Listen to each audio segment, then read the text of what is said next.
How could serving circles be like rocket fuel for your church? Don't you wish you could make a single call every time a need arose in your church and an elite team of people were just deployed immediately to address it? The book of Nehemiah reveals a secret that could help you to mobilize a church full of leaders. I call these serving circles.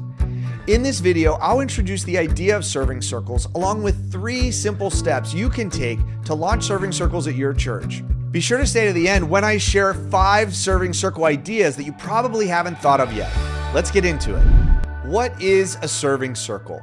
When you look at the book of Nehemiah, one of the things that you see is that Nehemiah did not start from scratch when he arrived in Jerusalem. Even though no one knew why he was there initially, it says specifically that he didn't share right away. He spent a few days in the city before he got started. And I think he was actually getting the lay of the land. I think he was talking to people. I think he was finding out where the natural serving circles already were. In the end, we see that he divided the work into 43 serving circles. There were 43 segments of people that worked on the wall. And it's one of the things that you might miss. It's a little bit of a secret that appears in Nehemiah because you have to read through the sections of Nehemiah that so many of us are often inclined to skip over because of lots of names and what seems like genealogies and so forth. When you look at the chapter 3 in particular, you see how the work was divided. And I'll just point to 3 examples of what I will call serving circles. These are really focused around a particular leader, an individual or a few individuals that have those already used to following them, jumping in and getting started. The first example is in verse 1. You have the high priest, and it says the high priest was working with the brothers and the Levites. So this is a religious leader who has regular followers who immediately rallied and came behind the high priest in doing their segment of the work. Another example in verse 8, you have Uziel and Hanani, these are goldsmiths. These are merchants. These are people that are craftspeople that are creating products, and they're selling them commercially and making money in this way. And so here you have a serving circle that's comprised of people that have a commercial connection to one another, and 2 champions, individuals that are really running the show, and the people that rally around them. A third example is in verse 9. Raphia and others, as it's called. Raphia is a ruler of the half district of Jerusalem. So here you have a political leader and a group of people that are used to rallying behind and around this political leader to get work done as well. So these are just 3 examples. Again, there are 43 of them revealed in chapter 3. If you read the book, the Nehemiah Way, it has a chart that actually breaks down each of these segments and the champion, the leader, and the individuals that follow it. But here we have this example of a group of people that are used to doing work together in some way, shape, or form, whether it be religious work within the church, whether it be commercial work together, whether it be political work or community work. So you have these circles that are already naturally together, and Nehemiah calling on each of them to do their part to make the wall a reality. So based on Nehemiah, what do I mean when I describe a serving circle? Like, what is it? So this is a naturally occurring group of people who consistently serve together. They're already serving together in some capacity, whether it's within your church, whether it's in a commercial setting or a work setting, whether it's community, political. It just could be that they have an interest or club. And that's the next part, which is they have a shared interest. There's something about the kind of serving that they do or the kind of engagement that this group has with one another where they have an interest in common. So this could be they really enjoy cooking, or they really enjoy cars or interior design, or just language, or these kinds of things. Anything that naturally brings people together.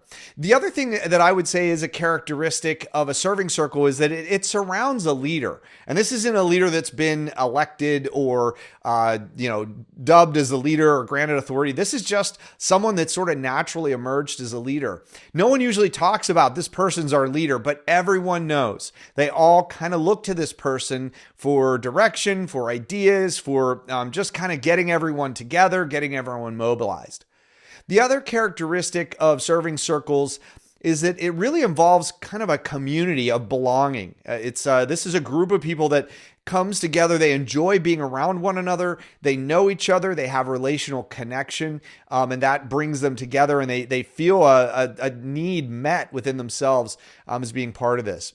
So the good news about a serving circle, when you have them, is they're rallying around this one leader. If you need them to serve in some way, you only have one call you need to make. You call the person that's going to naturally bring everyone together, and you identify, here's what the need is, here's what we really need you to do. Can you help? And can you bring some others to help? They're going to be able to mobilize that group of people quickly and easily, very much like you saw these individual leaders do with the groups that they worked with. They activated their serving circle when Nehemiah made the call to get involved with this project. You may be asking the question, is a serving circle the same thing as a small group? And I would say it usually isn't. Though some small groups are serving circles and some become serving circles in time. But a lot of times a serving circle would be independent from a small group. It's a group of people that come together more because they want to serve in the same way together. So it might be just a missional group or the one focused on evangelism. Sometimes a small group is actually set up as a missional community group with a missional focus on a particular neighborhood or community, in which case they are maybe more naturally inclined to be a serving circle as part of that mission. But a serving circle may also just be really anchored around practical help. This could be the group of people that comes together and rallies quickly when a family is in need of meals. Maybe someone's just had a child, or maybe there's been a surgery or an accident or something like that. And the person that quickly rallies a lot of people together for a meal train or something like that to get meals to people. Or it could be a group of individuals who really like cars that offer to do oil changes or do maintenance, those kinds of things. It also could be those that are really focused on community engagement, that want to serve in the community on behalf of the church and really come together for that type of service. So in this way, serving circles often become a kind of small group. Even though they're mostly serving,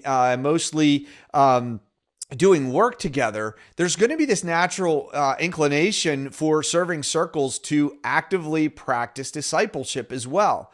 And this is where those who serve together on a regular basis are going to be having those conversations. They're going to be in each other's lives. They're going to be aware of times where, hey, we should get together and study scripture on this topic, or let's pray for one another right now. Or, someone that usually helps us to serve is struggling right now. Can we care for them? So in a lot of ways, a serving circle may become a kind of small group, not really a replacement for small groups or community groups in your church, but recognizing that these opportunities to serve may be very good ways to draw people in that are less inclined to just regularly be part of a small group like that.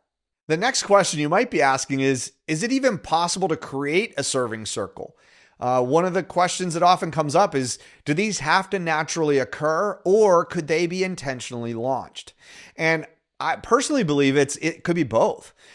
You may find naturally occurring serving circles already. You may even almost look at them as such. But if these are naturally occurring and maybe very occasional, what you may want to try to do there is just activate them as a serving circle in your church, where you just start to directly ask them to work on different things or make them aware of needs that exist. The other approach is just intentionally launching a serving circle. And I would say one of the best places, what we see in Nehemiah, is this involves recruiting a champion, someone that has the interest and skills and relationships where they could form and really help to grow and develop a serving circle. So in this case, what you might do is invite that champion, that individual, to in turn invite everyone they know that has an interest in serving together in this area. And then just suggest, hey, let's meet and just formally present to them the needs that exist in the church and ask them to pray about it. Ask them to really seek ways they could contribute to God's plan in this area. In this way, you're providing awareness of the need. You're pointing to some ways that this group could serve and really help out. And then asking them to prayerfully consider getting involved. You also might have a specific project in mind to say, hey, this is a small thing, but would you be willing to come together and work on this as, in a sense, it's as like a pilot of this as a serving circle. So what do you do once a serving circle exists? Or once one is formed or activated in the ways we've talked about? One of the things I would suggest early on is celebrate publicly the early wins of each serving circle and encourage those who are interested in what's going on to get connected with a leader and to get involved. In this way, you're really letting the whole church know that, number one, these groups of people are coming together to serve in certain ways, and there's a champion. There's someone that really is on point for this, and this is someone you could call on if you wanted to get involved in some way. A second thing you can do is support the leader as they recruit. In a sense, this becomes a leadership development function. You're helping that leader to think through who would be good people to call on and ask to be part of this. And what are some of the things that they want to look for in those that serve in this way? Do they need a particular type of skill set? Is it really identifying those people that have a passion and energy for the kind of work that they might do, and also the bandwidth. Sometimes looking to those that maybe have time on their hands to be able to contribute more than others. So things like retirees or stay-at-home moms that have some time or some ability and an interest that can be drawn in. So really supporting the leader in that effort to recruit and develop their team. Next is establish a growing list of projects that are well suited for this developing team or for each developing team. Even give some prioritization. You might say, hey, here's 8 or 10 projects your team would be really well suited for, but also saying like they're kind of in order. This one is really the top priority that needs to happen soon, and some of the others behind it, even with some timelines. So these are what we really need to do. Asking, are any of these projects you could take on? In this way, you're creating a pipeline of work for a particular serving circle. And more broadly, you might have a pipeline of work across many serving circles within your church. And so this becomes a way to mobilize volunteer leaders and volunteers to move ahead with work. Later, it could even be an opportunity to create projects that involve multiple serving teams, but to ask someone to kind of coordinate between them. So this pipeline of work can be a really good way to develop serving circles over time and keep them activated, but also even to start to build organizational capacity that would be untypical for a volunteer organization. Most churches already have serving circles and just don't even realize it. Some examples include like the sound crew or the worship team or children's ministry. These are areas there's usually a group of people that are serving in a church as volunteers. And if you look at them, there's probably someone who has really kind of gotten the ball rolling and organized others and mobilized others. And they are really that champion. And that is a serving circle that often is, any one of these are often forgotten because they're so important every week, but they're happening and usually they're working as they should. And so they get forgotten. But here are some ideas for serving circles that you could uncover or launch in your church. They may already exist through spontaneous leadership, but if they don't, these are ones where you might identify those that could really stand up a serving circle in these areas and work ahead. So one that comes to mind is a green thumb circle. This could be a group of individuals that are really enthusiastic about gardening and landscaping and making things look nice and well kept on the outside in the natural space that you have around the church property. A second example might be a crisis care circle. These would be individuals that are immediately activated anytime there's a crisis within the body or connected to the body in some way. So this would be if someone has an accident or an unexpected illness or some other kind of crisis where there's immediate help needed. And it could be someone that just is aware right away and activates on finding counseling resources and financial resources and practical help, and really may be someone that actually calls on other serving circles to quickly jump in and help. A third example would be an auto club. Oftentimes there are auto enthusiasts or those that are just mechanically inclined or like to do work on cars that would be happy to jump in and help those that are really mechanically challenged or maybe just don't have the financial resources keep their cars running or to take care of their cars well. And this could be a real blessing, both to the person that needs that work on their car, but also just to the group of individuals that just like the opportunity to get together with others that enjoy that work and to do that work. A fourth example is community events circle, a circle of people that are just really focused on looking at what's going on in the community and how could we be involved. Maybe looking to say, hey, there are 3 major community kind of festivals, events every year.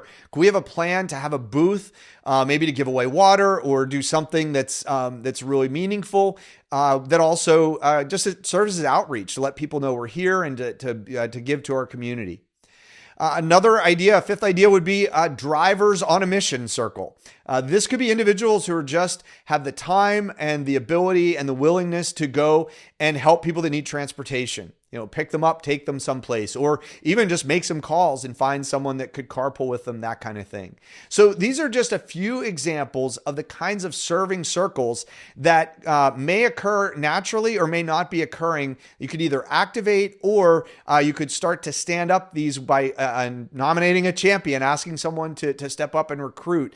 And these circles in turn can become that one call you can make to activate when there's a need in your church. Those are just a few examples of serving circles that you could discover or launch in your church. But here's the secret. It's not about the serving circles. And if you've heard me talk at all about the book of Nehemiah, one of the things I often say is it's not about the wall. It's not about your achievements or accomplishments. And that's the same thing with the serving circles. It's not about the group or the kind of work that they do. What it is about is the people who serve, taking a step forward in community on mission. It's about the leaders who emerge to mobilize others and help them to get engaged where God is working. It's also about the community of discipleship and belonging that naturally occurs when people come together to serve God by serving the church.